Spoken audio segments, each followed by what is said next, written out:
Hello, everybody. Welcome back to Album of the Year on Music Meltdown. It is 1978, a year that I think is a bit of a step up. Hey, Ozzy. Speaking of, I believe this is the year where Ozzy's last Black Sabbath record came out. Was that 79? hmm Oh, well. There we go. No, Segue. 79. Yes, you're right. Yeah.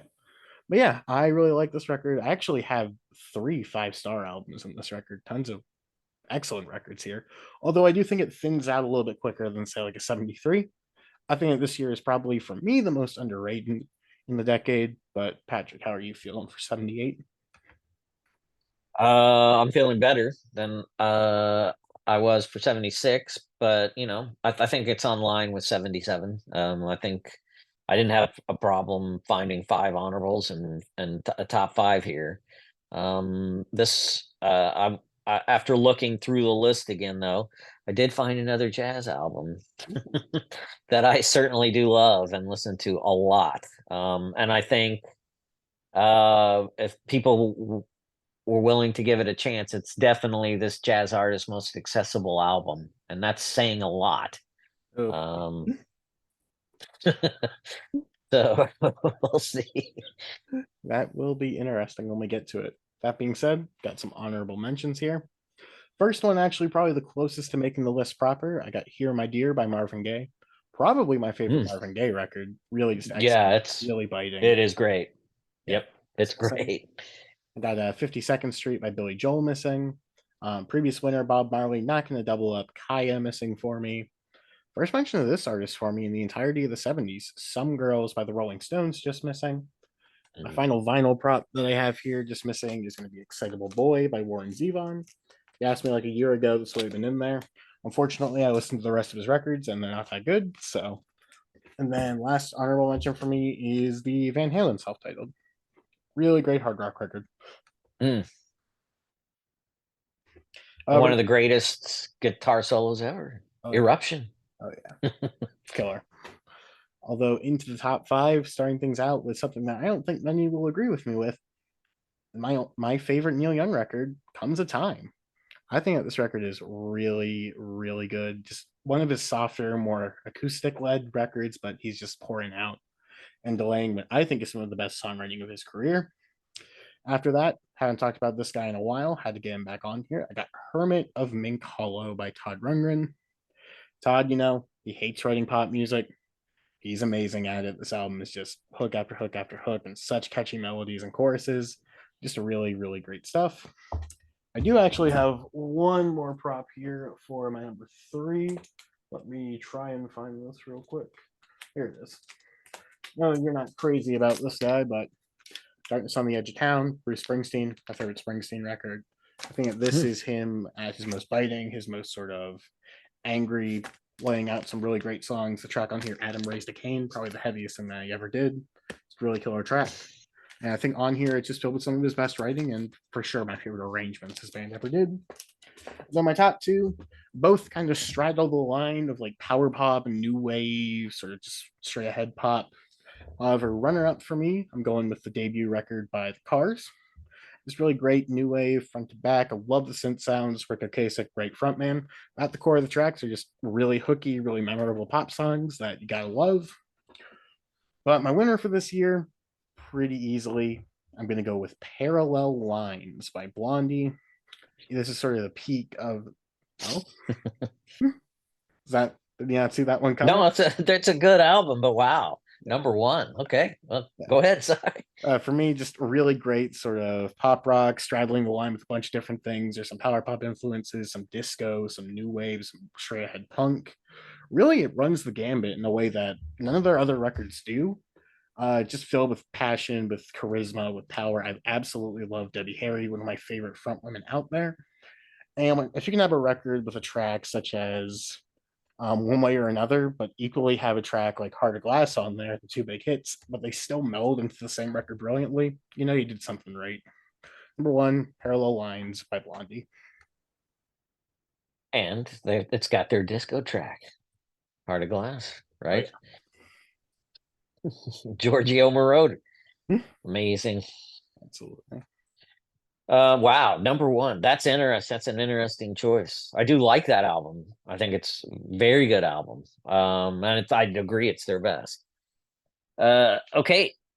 My honorables first in line is going to be Rush Hemispheres. This is the start of Rush leaving behind the real blues based hard rock and progressive rock and getting more into new wave-ish territory in a way. It would be accelerated certainly with Permanent Waves and then mastered by Moving Pictures. But these three albums, starting here with Hemispheres, is where it all began. And it's also where Geddy Lee starts picking up the synthesizer and really implementing it into the songs. And it still holds on though to its progressive, leanings. It, uh, I mean, you've got Cygnus 10 Book 2 Hemispheres, the title track, right? How prog can you get with this stuff? I mean, just the, the name of the song along circumstances and the trees. And I mean, you still, I mean, this is, it's certainly, I think, the best incorporation of progressive, what was left of their progressive leanings with the start of a new wave like feel. This is the best of it. And then that the epic final track, which is La Via Strangiato. It's a very it's very progressive. Time changes galore, key changes galore. But it keeps it's supremely interesting and it keeps moving at a quick pace and holds on to it. Um, my wife loves Rush, and we've seen them multiple times. And the first time she heard this album, after it was over, which I was surprised because of these epic long songs, right? She's like, "Is that it? That's all there is?" I was like, "Whoa, wow!" That was a surprise to me that it she didn't tire of this, right? I was like, "Oh, awesome!" So yeah, love this album. It's an amazing album. Kate Bush, The Kick Inside is next. Wow, what a great debut album.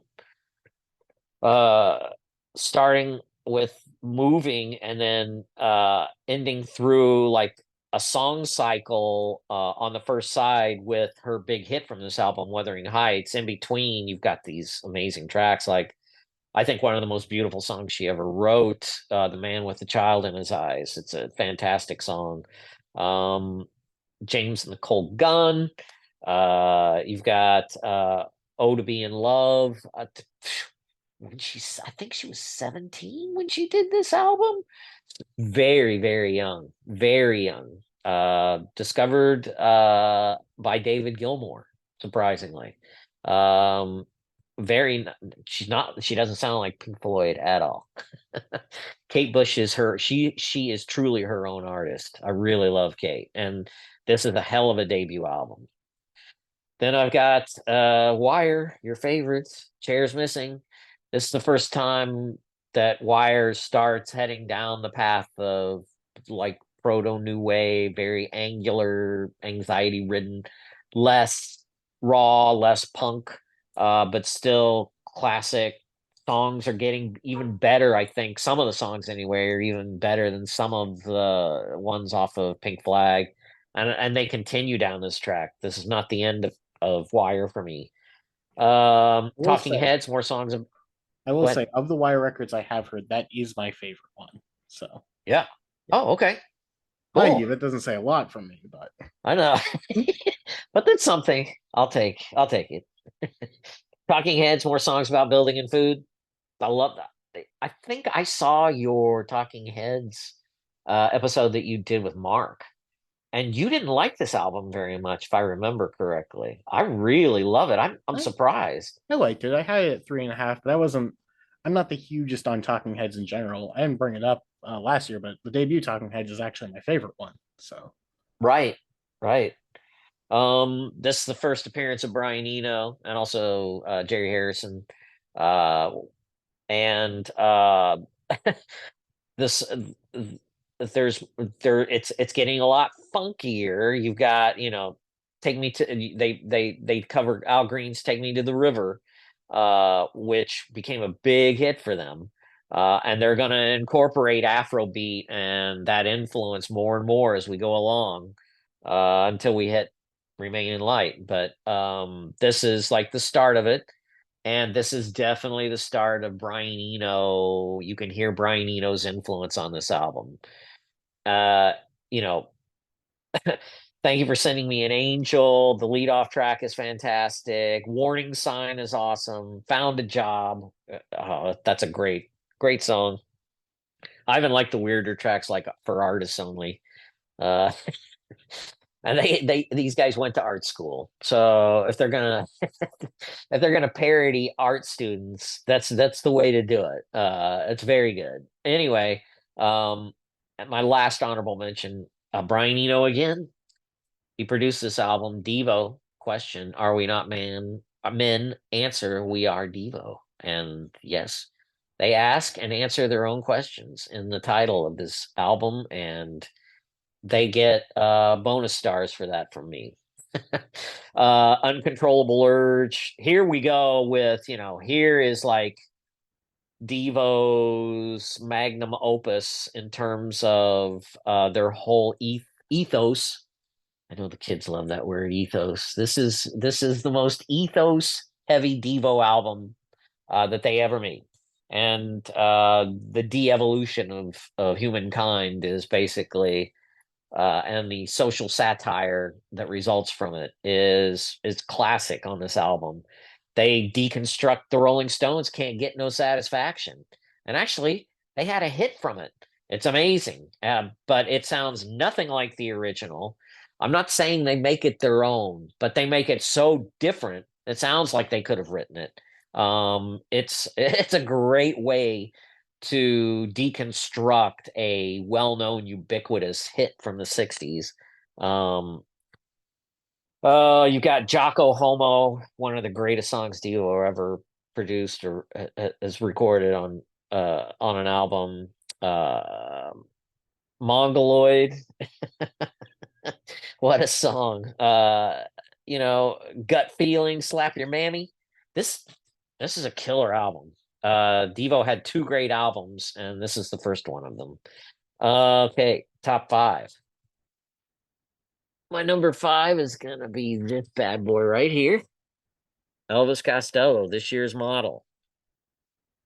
I love, love, love this album. This is the first album where he's with the Attractions, and you've got one killer rhythm section in the non-brother Thomas bass drum lineup.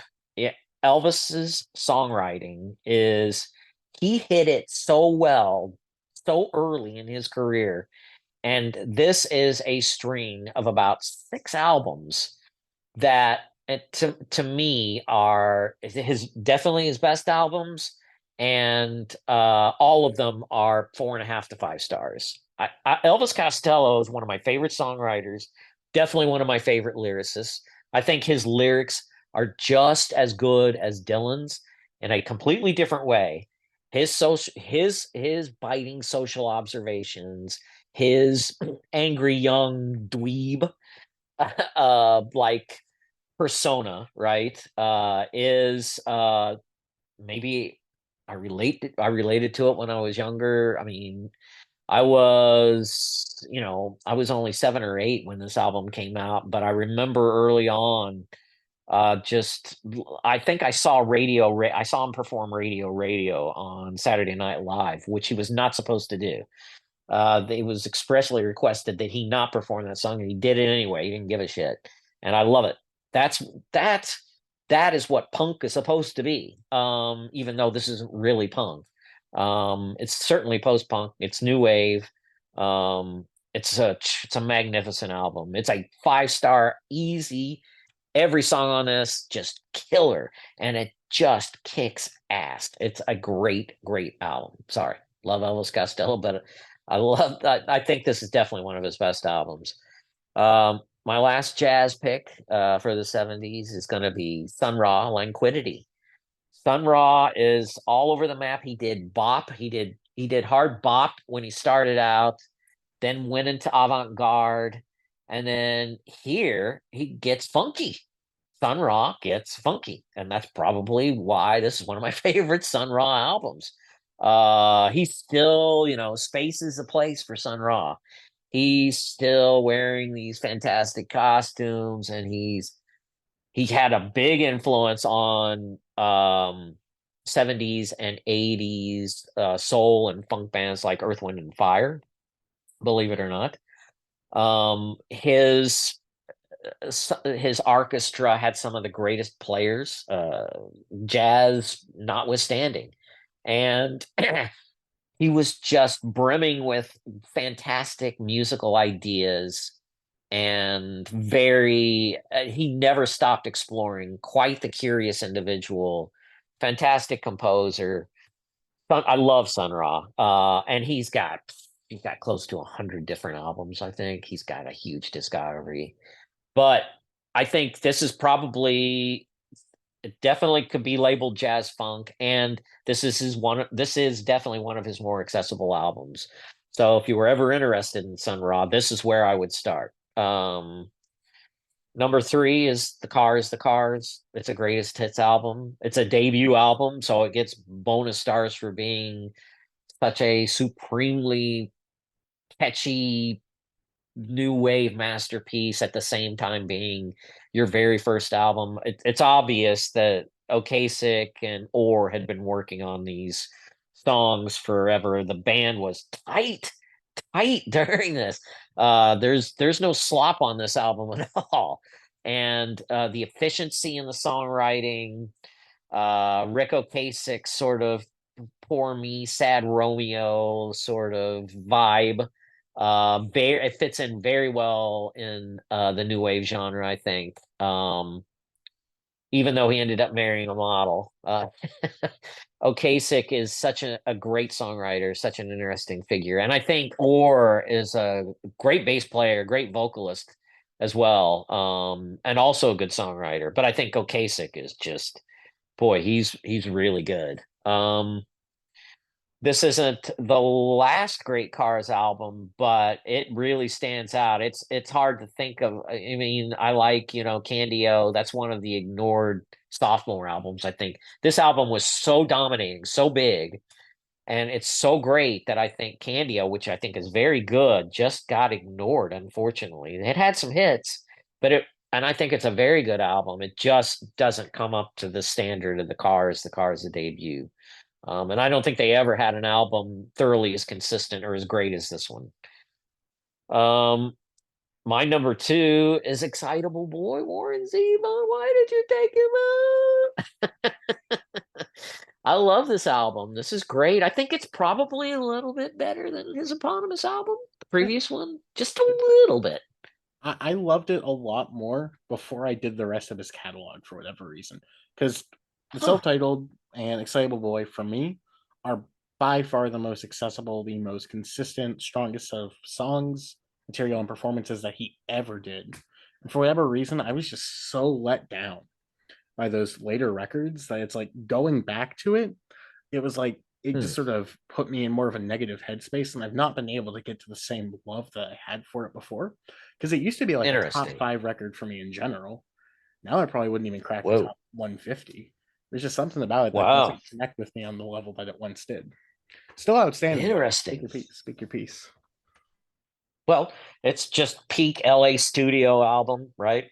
Um, Released a year after Fleetwood Mac's Rumors, and it's got, a lot of that vibe, and it's peak cocaine Zevon, peak satire Zevon, and self-deprecating Warren too. He you know uh Excitable Boy, such a twisted, it's so clever, it's such a twisted little story of a killer.